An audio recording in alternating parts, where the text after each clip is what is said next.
Hello, everyone. Welcome back to another episode of Talking Stuff, the Ohio State recruiting podcast on LettermenRow.com. I am your host, Jeremy Birmingham. With me again today is Spencer Holbrook, staff writer, team player extraordinaire. Spencer, thank you for taking time on Sunday. I know you got to watch your Steelers get a dub. Got to be pretty thrilled.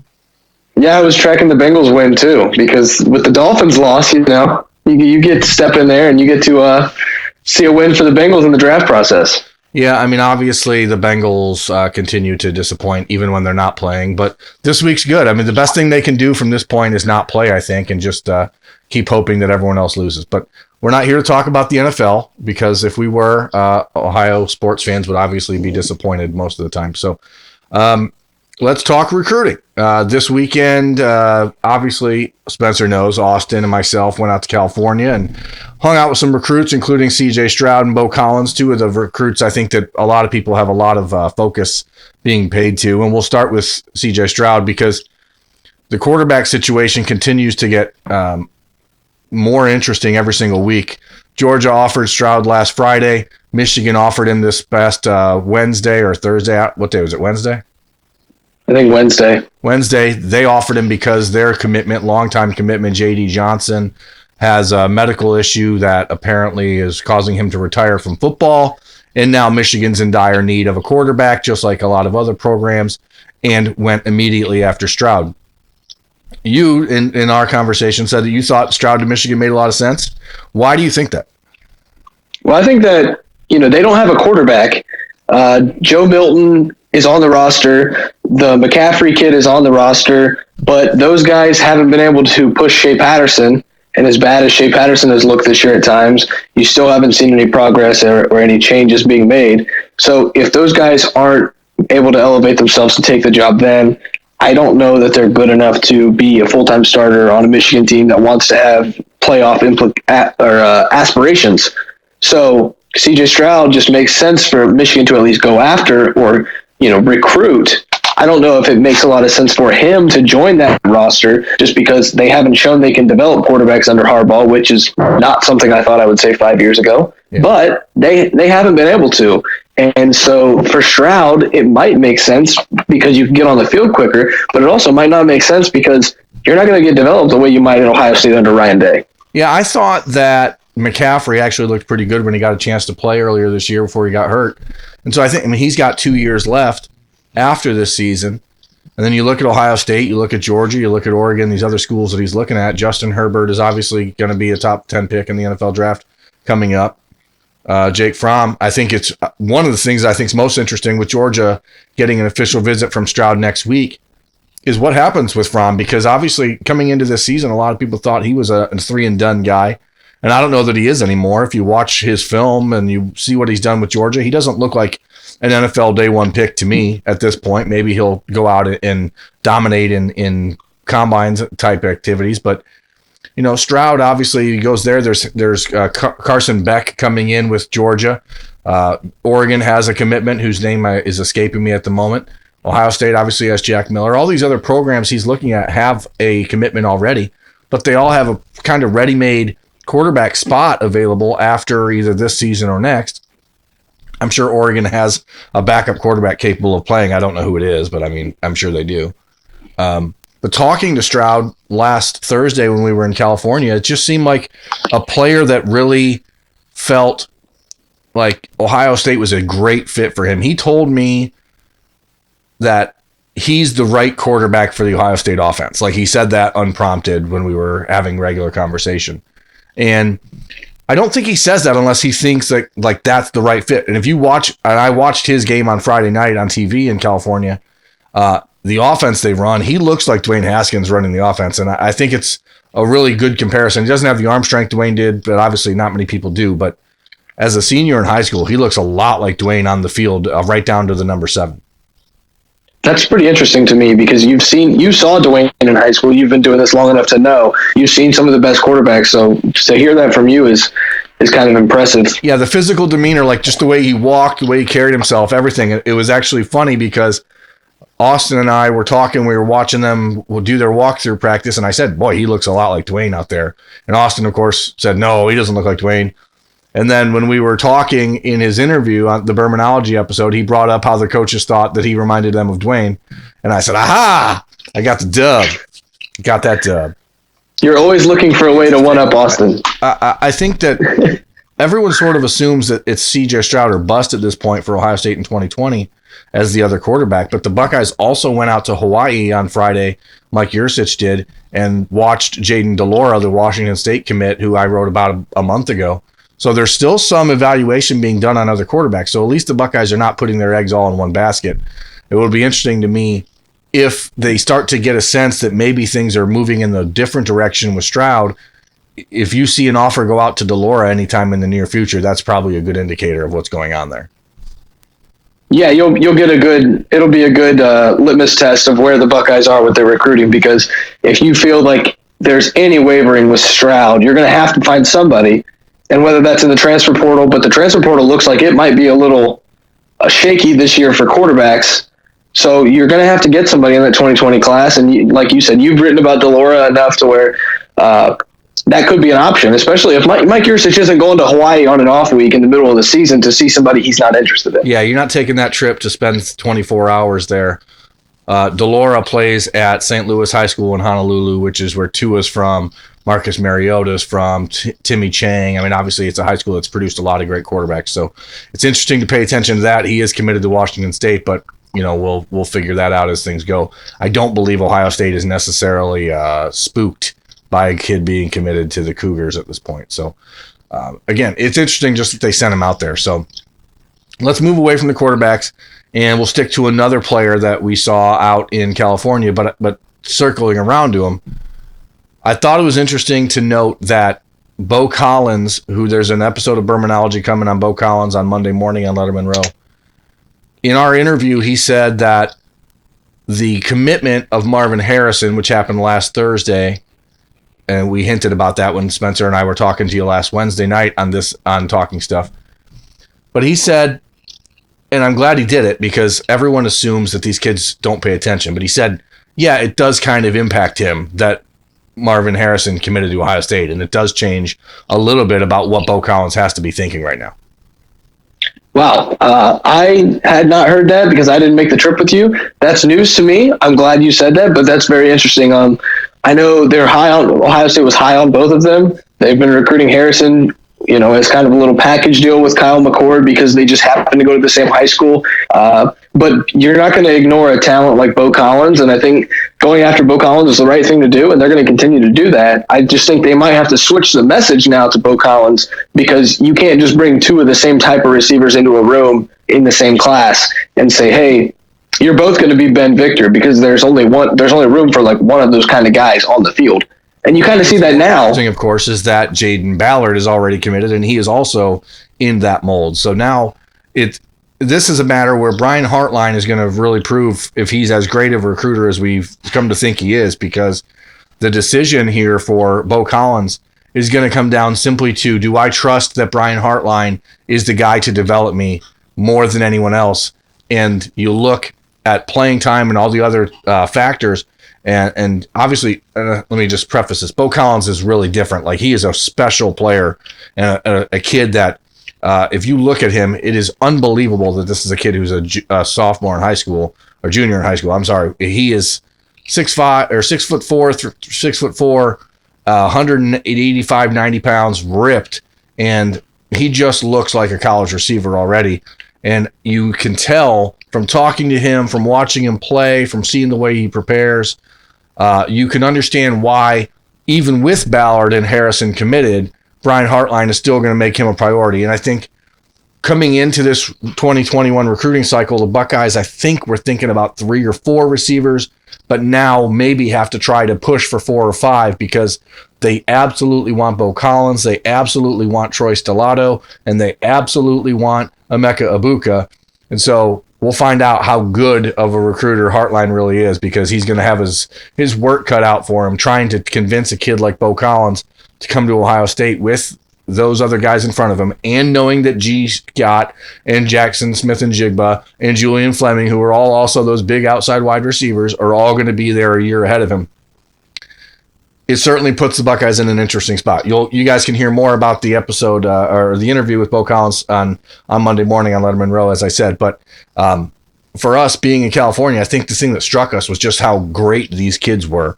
I mean, you don't want to say things like, oh, they were really respectful, but like they were super great kids. And I've talked about this for the last year, how different the type of player Ohio State recruiting has been focused on in the last year or two. And I've never had that reinforced to me more than I did in California. Yeah, and that's an interesting point because you do write about that a lot. You talk about how it shifted from good football players to good human beings. And I think that's really important. That's something Ryan Day wants to hang his hat on with his program. Everything he does centers around family and being good people. It even boils down to his interview Saturday on game day was from his son's football game. Urban Meyer wasn't doing that. As great of a coach as Urban Meyer was, you can go back to anywhere in the Urban Meyer era and you usually had good guys on the field, on the team, but there might have been a couple exceptions. There doesn't seem to be any exceptions with Ryan Day, and they're not going to recruit those guys if there are any exceptions. So for you guys to continue to just sing the praises of these kids, it's impressive to see what Ohio State's doing with the talent and the personality. Let's move on. There's talking about players Ohio State didn't get. I know this one's going to get brought up a lot in the next few days, so I want to dive into the running back situation because we can't seem to get away from Bijan Robinson and Jalen Knighton, who, of course, both privately committed to Ohio State in June before flipping the switch on the Buckeyes and committing them to Texas and Florida State. Texas and Florida State both obviously undergoing some struggles. Florida State's struggles have been amplified on Sunday when they decided to terminate Willie Taggart. I don't know what's going on with Jalen Knighton in Ohio State yet, so I'm just going to throw that out there. I mean, we're filming this on Sunday afternoon, 5 o'clock in the afternoon. The Taggart news came down just about an hour ago. I know that Jalen Knighton reached out to Ohio State in the beginning of September and was still trying to keep that relationship alive with Tony Alford. I don't know that Ohio State at this point needs 2 running backs in this class. I don't know if Jalen Knighton, because of what happened in June, is a player that they feel like they want to really put too much time and energy back into. But obviously he's a top 5, top 10 running back in the country, and they need one. Do you think that if you were a coach, does a recruit's decision to sort of spurn you, do you hold on to that, or do you say, let bygones be bygones and we're going to recruit you anyway? Well, I think it kind of goes back to your talking point earlier about the personality. The personalities of these kids are Ohio State rarely sees a guy decommit. And why is that? Because they build these relationships, they trust these kids, and then when the kid gives them their word, Ohio State knows they have their word. So if you get a commitment from Jalen Knighton, Ohio State staff generally expects him to stay with Ohio State. Right. And now you've got a kid who not only told you he was going to commit, then took visits and flipped, privately flipped, and now wants back in after his own coach's downfall that recruited him. You've already cut the cord with him and moved on to other people. You know that maybe we can't trust this kid in the recruiting process. I'm not sure if I would go back after him, but at the same time, you can't ignore a talent like Jalen Knight. I mean, he's a very talented back. Yeah, I mean, it's going to be an interesting conversation for the Buckeyes coaching staff in these next 24, 48 hours. Obviously, they're going to continue to turn the focus back to the playing field. This last week has been good for them to go ahead and work on recruiting, but they still now have 4 games ahead of them before the Big Ten championship game if they can get there. And they're not going to do too much in the way of stressing out. They do have Jahmyr Gibbs coming in for a visit this weekend against Maryland. They know that Mayan Williams is going to come in and visit for the Penn State game. And then there's Bijan Robinson, right? We always talk about Bijan Robinson. And when we filmed Talking Stuff, the most previous edition to this one, we filmed it last Tuesday, okay? I want to make sure this is clear to people who are watching this and who listen to us and me about recruiting stuff.